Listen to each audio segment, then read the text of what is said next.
कुछ वर्गों के लिए विशेष उपबंध भाग 16 के अंतर दिए गए हैं। आर्टिकल 330 से लेकर 342 तक इसमें आर्टिकल है।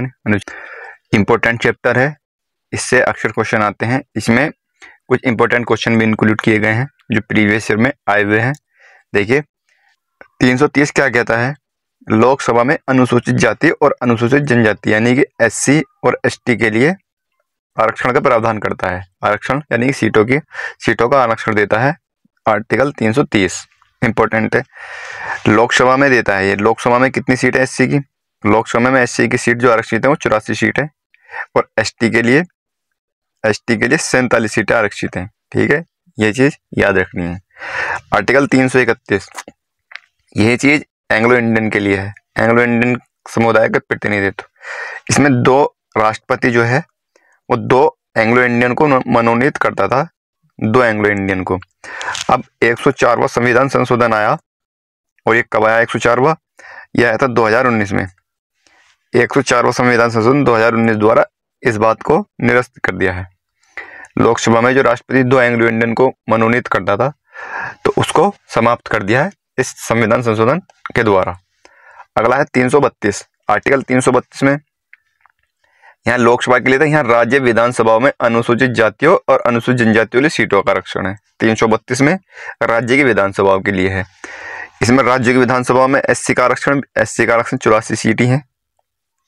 ये यूपी के लिए बता रहा हूँ, ये यूपी की विधानसभा में, यूपी की जो विधानसभा है उसमें एससी सीट जो है वो 84 है और एसटी के लिए केवल 2 सीटें हैं। ठीक, अगला है 333। अब यही चीज राज्य विधानसभाओं के लिए है, एंग्लो इंडियन के लिए, राज्य विधानसभा में एंग्लो इंडियन के लिए है। यहाँ पर एंग्लो इंडियन राज्य विधानसभा में राज्यपाल एक एंग्लो इंडियन को मनोनीत करता था, तो इसको भी 104वें संविधान संशोधन द्वारा समाप्त कर दिया है। 104वें 2019 में आया था, इसके द्वारा समाप्त कर दिया है इसको। आगे बढ़ते हैं। आर्टिकल है 334। आर्टिकल 334 इंपोर्टेंट है, सीटों का आरक्षण और विशेष प्रतिनिधित्व 70 वर्षों की समाप्ति पर प्रभावी नहीं रहेगा। यानी इसमें सीटों का आरक्षण कब तक रहेगा ये बात की गई थी। इसको 70 वर्षों के लिए निर्धारित किया गया था 1950 में, 26 जनवरी 1950 में 70 वर्षों के लिए निर्धारित किया गया था। 70 वर्ष यानी 25 जनवरी 2020 तक निर्धारित किया गया था इसको, 2020 तक। संशोधन आया था 104वां संविधान संशोधन, ये 2019 में आया था। इसमें क्या किया गया था, इस अवधि को बढ़ा करके 25 जनवरी 2030 तक कर दिया, यानी अगले 10 सालों के लिए बढ़ा दिया गया था इसको। एससी और एसटी का आरक्षण यानी 2030 तक कर दिया है, 25 जनवरी 2030 तक 10 साल के लिए बढ़ा दिया गया है इस वाले संविधान संशोधन में 104 में। आर्टिकल 335 है, सेवा और पदों के लिए अनुसूचित जाति और जनजाति का दावा। इसमें ये दावे के बारे में बात की गई है, अपना दावा कर सकते हैं। आर्टिकल 336 कुछ सेवाओं में एंग्लो इंडियन समुदाय के लिए विशेष प्रावधान था। कुछ सेवाएं और कुछ वे सेवाएं जो केंद्र सरकार के अधीन थी, यानी कि संघ सेवाओं में, ना कि राज्य की सेवाओं में। संघ सेवाओं में इनके लिए विशेष प्रावधान था जिसको अब समाप्त कर दिया गया है। ठीक है, समाप्त इसको कर दिया गया था। और ऐसे ही 337 को भी खत्म कर दिया गया है। इसमें शैक्षणिक अनुदान से संबंधित था ये एंग्लो इंडियन के, तो ये भी समाप्त कर दिया गया है। ये इतने इंपॉर्टेंट नहीं है 336 और 337, हालांकि मैंने इसमें इंक्लूड कर दिए थे, लेकिन ये इतने इंपॉर्टेंट है नहीं ये दोनों अनुच्छेद। अब आर्टिकल है 338। 338 में राष्ट्रीय अनुसूचित जाति आयोग है, यानी एससी आयोग को 338 में रखा गया है और 338 ए में एसटी आयोग को रखा गया है और 338 बी में ओबीसी आयोग को रखा गया है। इनकी हिस्ट्री क्या थी?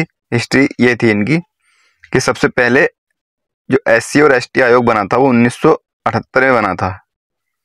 78 में बना था। इसका नाम 1987 में चेंज करके राष्ट्रीय एससी एसटी आयोग कर दिया गया था। राष्ट्रीय एससी एसटी आयोग कर दिया गया था। अनुसूचित जाति और अनुसूचित जनजाति आयोग कर दिया गया था 1987 में। इसके बाद 65वां संविधान संशोधन था। 65वां संविधान संशोधन, 65वां अमेंडमेंट, यह आया था 1990 में। इसके द्वारा एससी और एसटी आयोग को ST/SC आयोग को संवैधानिक दर्जा दिया गया था। संवैधानिक दर्जा दिया गया SC/ST आयोग को 65वें संविधान संशोधन 1990 में। ये इंपॉर्टेंट चीज है, ठीक है। इसके बाद आता है 89वां संविधान संशोधन। 89वां ये 2003 में आया था। इसमें क्या किया गया था? 89वां अमेंडमेंट 2003 में, इसमें SC और ST आयोग को पहले एक में थे ये, और आर्टिकल 338 में थे ये। आर्टिकल 338 में थे, दोनों एक ही जगह थे 338 में। इसमें क्या किया गया? 2003 के संविधान संशोधन 89वें संविधान संशोधन में SC आयोग को ST आयोग को अलग कर दिया गया था। SC/ST आयोग को, SC आयोग को किया गया 338 में, और ST आयोग के लिए एक नया आर्टिकल जोड़ा गया था 338A। 338A जोड़ा गया और इन दोनों को अलग अलग करके रखा गया था इनको। यह हो गई SC और ST आयोग की बात। अब OBC की बात करते हैं। OBC आयोग, इसकी स्थापना हुई थी OBC आयोग की, गैर संवैधानिक निकाय था, और 1990 से पहले SC और ST भी गैर संवैधानिक ही थे। 1990 में संवैधानिक दर्जा मिला था। OBC आयोग ये बना था 1993 में, गैर संवैधानिक था, संविधान में इसका जिक्र नहीं किया गया था, आर्टिकल नहीं जोड़ा गया था इसके लिए। OBC आयोग 1993। अब क्या हुआ था इसके लिए एक संशोधन हुआ था 102वां संविधान संशोधन। 102वां संविधान संशोधन हुआ, ये हुआ था 2018 में। 102वां संविधान संशोधन 2018 में हुआ। इसमें क्या किया? 338B एक नया आर्टिकल जोड़ा गया, और इसमें इसको संवैधानिक दर्जा दिया गया। संवैधानिक दर्जा दे दिया गया इस वाले आर्टिकल में 338B में। अब संरचना क्या है इनकी? संरचना भी देख लेते हैं। संरचना में इंपॉर्टेंट रहती है संरचना में, तीनों को हम एक में देखेंगे क्योंकि ज्यादा वाइड नहीं है, तीनों का एक जैसा ही है इनका। संरचना क्या है इनके तीनों की? एक तो अध्यक्ष होता है, अध्यक्ष, उपाध्यक्ष और 3 सदस्य होते हैं इसमें, ठीक है। 3 सदस्य होते हैं, तो ये तीनों के लिए है। तीनों में एक अध्यक्ष होगा, एक उपाध्यक्ष और 3 सदस्य होंगे। इनकी नियुक्ति कौन करेगा? नियुक्ति राष्ट्रपति करेगा। नियुक्ति राष्ट्रपति करेगा। और इनका कार्यकाल कब तक का होगा? कार्यकाल तो होता है इनका 3 साल का। कार्यकाल तो इनका 3 साल का होता है, लेकिन राष्ट्रपति नियम बना सकता है इनके कार्यकाल पर। इसके अलावा ये अगर इन्होंने 2 साल की 2 बार अपना टर्म पूरा कर लिया, यानी कि लगातार 2 बार इन्होंने अपना टर्म पूरा कर लिया, तो तीसरी बार के लिए ये वैलिड नहीं होंगे। अध्यक्ष, उपाध्यक्ष और सदस्य तीसरी बार चुने जाने के लिए, तीसरी बार चुने जाने के लिए ये अहर्य नहीं होंगे, योग्य नहीं होंगे। तो इनकी ये संरचना थी, ठीक है। इतनी ही संरचना में याद रखनी है इसकी, बस, इससे ज्यादा और नहीं। आर्टिकल इसमें हो ही गए हैं। आर्टिकल 338 में SC आयोग है, ST आयोग 338A में है, और 338B में OBC आयोग है, ठीक है। ये दर्जा इन्हें कब कब मिला था संवैधानिक दर्जा, वो भी सब इसमें हो गया है। आर्टिकल 339। आर्टिकल 339 में अनुसूचित क्षेत्रों के प्रशासन और अनुसूचित जनजातियों के कल्याण पर संघ का नियंत्रण, ठीक है। ये भी अच्छा इंपॉर्टेंट आर्टिकल है। आर्टिकल 340, इसमें पिछड़े वर्गों की स्थिति की जांच करने के लिए एक आयोग की नियुक्ति। पिछड़े वर्गों की स्थिति की जांच करने के लिए 341 में अनुसूचित जाति है, जिसको राष्ट्रपति पहचानता है।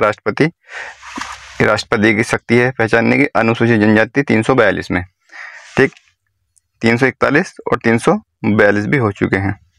आर्टिकल 342A और 342B इन दोनों को ही जोड़ा गया था 102वें संविधान संशोधन 2018 में जोड़ा गया था, जब OBC आयोग को संवैधानिक दर्जा मिला था, तभी ये जोड़े गए थे दोनों, 342A और 342B।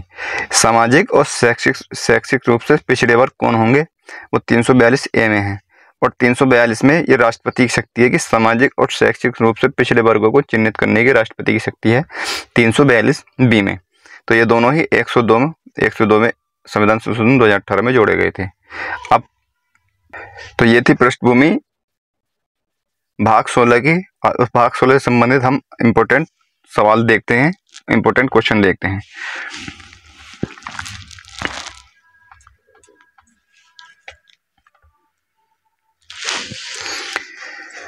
पहला क्वेश्चन है कि भारतीय संविधान के किस भाग में राष्ट्रीय अनुसूचित जनजाति राष्ट्रीय अनुसूचित जाति और जनजाति आयोग, अन्य पिछड़ा वर्ग आयोग और आंग्ल भारतीय के लिए विशेष प्रावधान किए गए हैं। तो ये भी बताया था, आर्टिकल भाग हो जाएगा 16, भाग 16 और आर्टिकल 330 से लेकर के 342 ए तक हो जाएगा, ये 342 बी तक। ठीक, ये कौन सा भाग है? ये भाग हो जाएगा 16, ठीक है, 16 हो जाएगा। ये कौन सा है? ये 11वां भाग है। भाग 11 में क्या है? भाग 11 में केंद्र राज्य संबंध है, केंद्र और राज्यों के बीच संबंध ये बताए गए हैं। भाग बी में 11 में, सॉरी, ये 11 भाग है और ये भाग है 21। 21वें भाग में क्या है? इसमें है अस्थायी संक्रमणकालीन और कुछ राज्यों के लिए विशेष उपबंध हैं। कुछ राज्यों के लिए विशेष उपबंध, जैसे 370 जम्मू कश्मीर के लिए और 371 ये जो है वो नागालैंड के लिए। इस तरह से ये विशेष उपबंध हैं, ये हो जाएंगे 21 में। और ये 13 है। भाग 13 में क्या है? भाग 13 में व्यापार, वाणिज्य और समागम, व्यापार, वाणिज्य और समागम, ये भाग 13 के अंदर है। अगला क्वेश्चन है, कौन व्यक्ति अनुसूचित जाति और जनजाति का है, यह तय करने का अधिकार किसके पास है? तो राष्ट्रपति के पास है। राष्ट्रपति के अनुसूचित जाति और जनजाति का है। 341 में पहचानेगा अनुसूचित जाति को, SC को, और 342 में ST को, ये था उसमें। और 342 बी में ये पिछड़ा वर्ग को पहचानेगा कि पिछड़े वर्ग कौन है। 342 बी में ये इसमें जोड़ा था। अगला है, भारत में अनुसूचित जातियों और जनजातियों और आंग्ल भारतीयों को विशेष प्रावधान शुरुआत में कब तक के लिए किया गया था? तो ये कब तक के लिए किया गया था? ये शुरुआत में 1960 में किया गया था। ये 1960 तक के लिए किया गया था। 1950 से केवल 10 वर्षों के लिए, 10 वर्ष की अवधि के लिए 1960 तक के लिए किया गया था। ये ऑप्शन नंबर डी सही हो जाएगा इसका। हालांकि ये 10 वर्षों के लिए बढ़ता रहा था, बीच में भी 10 वर्षों के लिए बढ़ता रहा था। और उसके बाद 84वां संविधान संशोधन 2001 में इसको एक बार फिर बढ़ाया गया था, यहाँ पर जब इसको 25 जनवरी 2020 तक के लिए किया गया था। 25 जनवरी 2020 तक के लिए किया गया था। राष्ट्रीय अनुसूचित जाति आयोग की स्थापना किस अनुच्छेद के अंतर्गत की गई है? तो राष्ट्रीय अनुसूचित जाति आयोग, तो अनुसूचित जाति किस में हो जाएगी? 338 में हो जाएगी। 338 में SC आयोग, ST आयोग 338A हो जाएगा और OBC 338B। अगला है, निम्न में से कौन सुमेलित नहीं है? तो कौन सुमेलित नहीं है ये बताना है। 338(1) में अनुसूचित जनजातियों के लिए राष्ट्रीय आयोग, बिल्कुल ठीक है, 338(1) में है। या 338A भी कह सकते हैं, या A भी कह सकते हैं, और का भी कह सकते हैं, हिंदी का का। और 330 में लोकसभा में अनुसूचित जाति एवं अनुसूचित जनजाति के लिए सीटों का आरक्षण। 330 में बिल्कुल ठीक है, ये बात भी ठीक है, 84 सीटें और 47 सीट ST के लिए है, बिल्कुल ठीक है ये बात। 333 में राज्य की विधानसभा में आंग्ल भारतीयों के समुदायों के लिए प्रतिनिधित्व, ये बात भी बिल्कुल ठीक है, 333 भी।